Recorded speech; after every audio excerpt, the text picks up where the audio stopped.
और आज हम सबसे पहले बात करने वाले हैं गोल्ड की। याद कीजिए पिछले हफ्ते को याद कीजिए, जब गोल्ड एक वक्त में ऐसा लग रहा था कि इसी महीने 60,000 के लेवल को छू लेगा। 59,000 के बेहद करीब पहुंच चुका था गोल्ड, 58,800 के ऊपर चला गया था। ग्लोबल मार्केट में $1970 के ऊपर चला गया था 2 फरवरी को गोल्ड का भाव।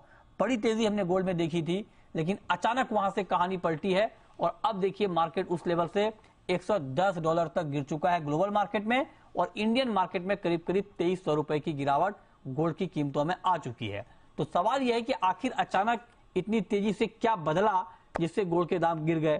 तो कुछ तो वजह बिल्कुल साफ है। एक तो अमेरिका में जो रोजगार के आंकड़े आए बहुत बेहतर आए, और उसका इंपैक्ट ये हुआ कि डॉलर का इंडेक्स मजबूत हो गया, जिससे गोल्ड पर नेगेटिव दबाव बना, क्योंकि मार्केट को ये लगने लगा कि आगे अमेरिका में ब्याज दरें और बढ़ सकती हैं, क्योंकि ब्याज दरें बढ़ने का इकोनॉमी पे कोई बड़ा डेंट पड़ा नहीं है, लिहाजा फेड का एग्रेसिव अप्रोच आगे कंटिन्यू रहेगा, ये मार्केट मानकर चल रहा है।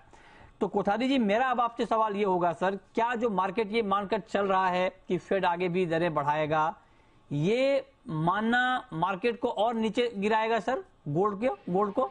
देखिए, इनका अगर आपने स्पीच सुना हो तो उन्होंने कहा कि इन्फ्लेशन को मैं 2% पे लेके आऊंगा, मतलब 2% तक उनका टारगेट है। इट मीन्स कि अभी भी इंटरेस्ट रेट 1% तक बढ़ सकता है। ठीक, क्योंकि उन्होंने क्लियर कहा था कि मैं 2% तक इन्फ्लेशन को मैं उनको, हमारा टारगेट है कि इससे कम टू 2% उनको लाना है। तो मेरे हिसाब से अभी भी इंटरेस्ट रेट का जो एक फियर आ गया कि 1% तक और बढ़ सकता है, उस हिसाब से गोल्ड के अंदर आपने देखा होगा कि एक फॉल आ गया है। और सेकंड चीज है, डॉलर इंडेक्स भी आपने देखा 101 से 130 तक चला गया।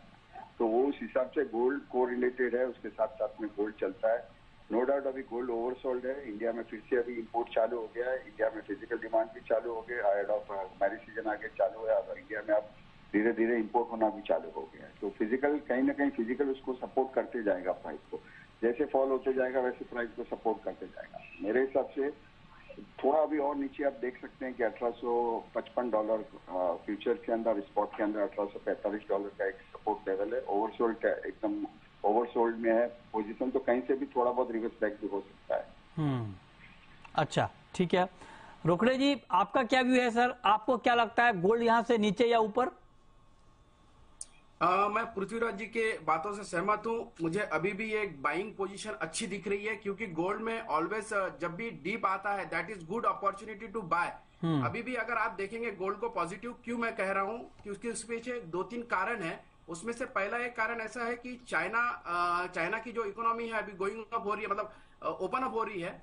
तो करीब करीब चाइना जो सबसे ज्यादा इंपोर्ट करता है वो 1400 टन के आसपास उनका इंपोर्ट रहता था वो, और ज्यादातर अभी उनकी जो सिटीज थी कोविड के वजह से बंद थी, तो वो उनका इंपोर्ट बढ़ने की पूरी संभावना है। इसके अलावा सेंट्रल बैंक जो वर्ल्ड की बाइंग कर रही थी, उनका भी एक जो लास्ट ईयर का जो इंपोर्ट हुआ था, उन्होंने जो बाइंग किया था वो करीब 895 टन के आसपास का बाइंग किया उन्होंने, वो एक इसमें सपोर्ट कर रहा है।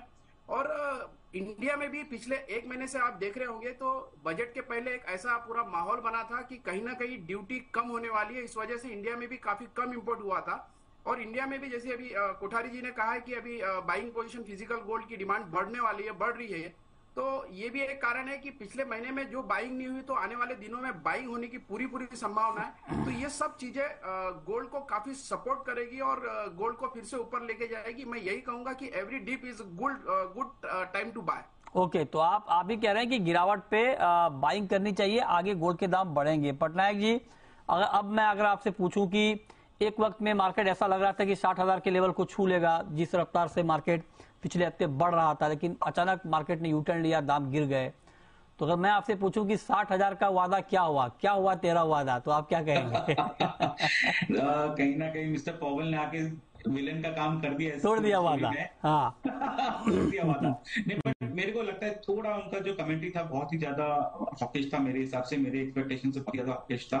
अपने को थोड़ा कॉशियस होकर चलना पड़ेगा। मुझे लॉन्ग टर्म स्टोरी में कोई फर्क नहीं दिखता है। मुझे लगता है कि उधर वैल्यू बाइंग अभी है या यहाँ से 1000 रुपए नीचे, वो अपने को देख के चलना पड़ेगा।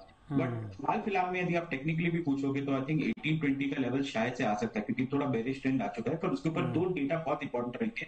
सीपीआई डेटा जो आएगा नेक्स्ट वीक, उस पर आई थिंक काफी होगा, और उसके ऊपर कमेंट्री भी होगी, एंड सब्सिक्वेंट जॉब डेटा भी उसके ऊपर इम्पैक्ट करेगा। सो फॉर टुडे आप मेरे को पूछेंगे डेली के हिसाब से, आज के हिसाब से क्या करना चाहिए, मुझे लगता है 56,850 के आसपास यदि गोल्ड आता है तो एक बार शॉर्ट करके चल सकते हैं। स्टॉप लॉस जरूर लगाएंगे एट 57,000 और टारगेट प्राइस रहेगा 56,600 एंड शार्प करेक्शन आ सकता है बिलो 56,500। ओके, ठीक है। तो ये राय आपकी हो गई गोल्ड पर। नवनीत जी, टेक्निकल चार्ट पे अभी आपको गोल्ड का मार्केट कैसा दिख रहा है? वेल विपिन जी, पिछले हफ्ते भी आपने मुझे शो पे पूछा था 60,000 का टारगेट पॉसिबली आ सकता है कि, और मैंने तभी भी काफी शार्प शब्दों में डिक्लाइन किया था कि शार्प अभी इस क्वार्टर में 60,000 थोड़ा सा डिफिकल्ट लग रहा है और पहले करेक्शन वारंटेड हो सकता है। सिमिलर करेक्शन हम प्राइसेस में अभी देख रहे हैं और मुझे लगता है अभी भी खतरा टला नहीं और यहाँ से करीब करीब 1000 पॉइंट की नरमी और देखने मिल सकती है। शॉर्ट टर्म के लिहाज से मार्केट थोड़ा ओवरशूट कर लिया था फंडामेंटल फैक्टर्स और टेक्निकली भी एक करेक्शन वारंटेड था जो आप प्राइसेस में ऑलरेडी देख रहे हैं। फिलहाल एकदम शॉर्ट टर्म के लिहाज से 56,600 650 के आसपास आप सेल कर सकते हैं। 56,800 का आप स्टॉप लगाइए, 56,350 का स्टॉप टारगेट देखने मिल सकता है।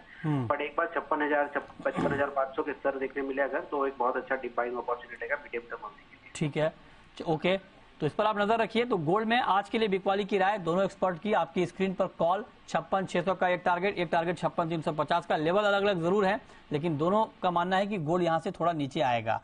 और एक्सिस का मानना है कि तेजी पर आप बिकवाली करें और 56,660 का करंट मार्केट प्राइस है। और नवनीत जी कह रहे हैं कि आप ताजा भाव के आसपास भी बिकवाली कर सकते हैं 56,650 पे 56,350 के टारगेट के लिए। चलिए आगे बढ़ते हैं और अब बात करते हैं चांदी की। कोठारी जी, चांदी